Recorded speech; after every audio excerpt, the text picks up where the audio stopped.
Thank you for clicking on this rapid book review. These rapid book reviews are taken from my monthly wrap-ups in an effort for these book reviews to live on longer than the 72-hour shelf life of a typical YouTube video.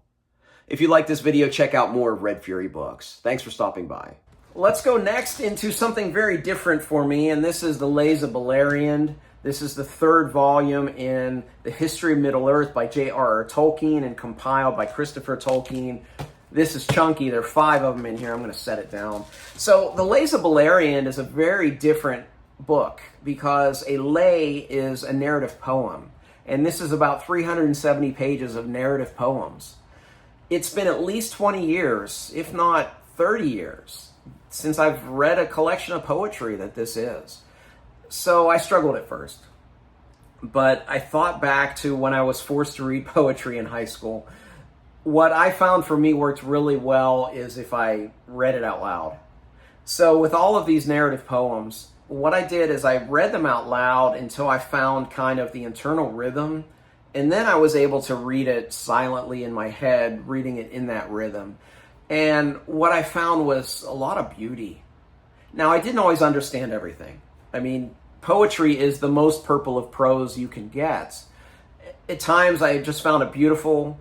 At times I found it beautiful and I knew what was going on.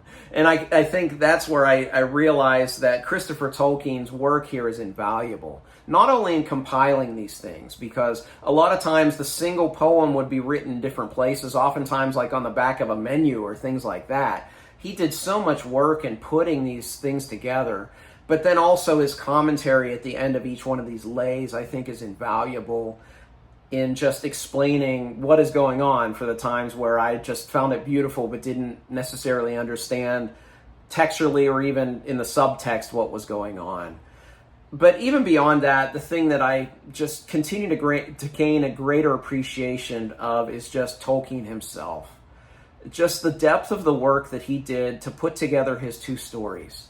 And that's why, yes, I'm going to be judgmental. Anytime I see a modern reader poo-poo Tolkien and the Lord of the Rings, I just know that they're wrong.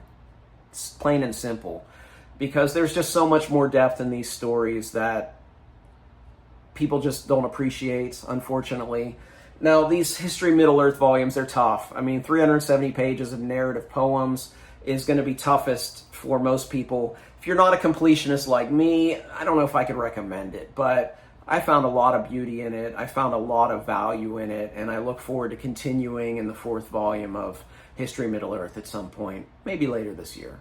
Thank you for watching this rapid book review. As this is not the typical type of content that I normally produce, please check out one of these other videos that you see on the screen. Those are more indicative of the type of things that I put on my channel. And if you did like this video and you like future videos, I'd love for you to subscribe to the channel or even just click the thumbs up icon below. It really does help. Thank you for watching. Until next time, goodbye.